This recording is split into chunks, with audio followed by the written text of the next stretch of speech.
L'aventure continue, épisode 2 de Partage en résonance, et la grande-mère, la peinture que vous voyez juste derrière moi, nous accompagne à nouveau aujourd'hui. Et si vous n'avez pas écouté l'épisode 1 de Partage en résonance, je vous invite à l'écouter pour mieux saisir ce dont je vais parler aujourd'hui, et vous trouverez le lien juste en dessous la vidéo. Aujourd'hui, j'ai envie de vous parler de la quête qui m'a menée à cette grande-mère. Cette quête, elle a commencé dans mon enfance. J'ai cherché à comprendre la violence qui s'immisce entre les adultes et les enfants. Et cette quête m'a menée à rencontrer lire de nombreux ouvrages. J'ai aussi eu la chance d'accompagner des enfants sur leur chemin, des enfants de 2 mois et demi à 5 ans. J'ai beaucoup appris et transformé ma posture pour vivre le respect auquel j'aspirais auprès d'eux. Et en parallèle, je me suis formée et j'ai commencé un chemin intérieur. Et ce chemin intérieur m'a amenée dans les profondeurs de mon être, les profondeurs de qui je suis et même, j'aurais envie de dire, les profondeurs de la vie. Et c'est dans ce chemin intérieur que j'ai eu quelques clés de compréhension de ma quête. Dans cette rencontre intérieure, j'ai pu verbaliser, nommer, rencontrer cette absence de la mère qui est le thème lié à cette peinture, à la grande-mère dont je parle à l'épisode 1.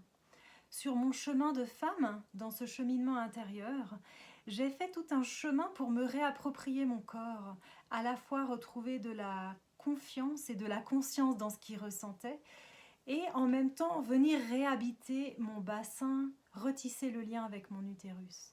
Et lorsque j'ai recontacté ce lieu de vie qu'est l'utérus, j'ai mesuré que l'absence des mères est comme un miroir de notre absence à ce lieu de vie.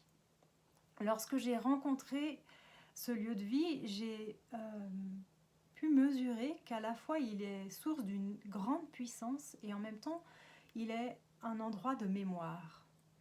Et que c'est en venant rencontrer ce qui l'habite, restaurer aussi le lien avec lui, que j'ai vraiment pu sentir que je me solidifiais, que je pouvais restaurer cette sécurité intérieure qui m'a fait défaut et que je pouvais nourrir la confiance en moi. J'ai pu mesurer que c'était une transmission que je n'avais pas reçue des femmes avant moi, que c'était une transmission de femme à femme qui avait été abîmée depuis des générations.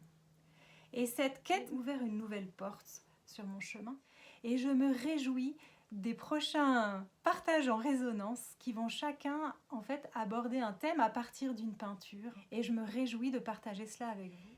Et j'accompagne les femmes à restaurer ce lien à elles-mêmes et ce lien en particulier à leur bassin et à leur utérus pour qu'elles puissent vraiment retrouver cette verticalité, cette souveraineté, qu'elles puissent prendre soin de la vie, d'abord en elles, retrouver leur liberté d'être, défaire les conditionnements qui nous ont construits, pouvoir retrouver de la confiance. Je me réjouis aussi de vous accompagner si vous avez envie de faire un bout de chemin.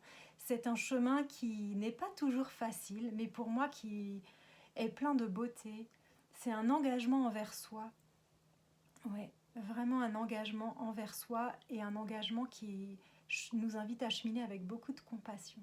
Au plaisir de vous lire, de vous accompagner, de vous rencontrer.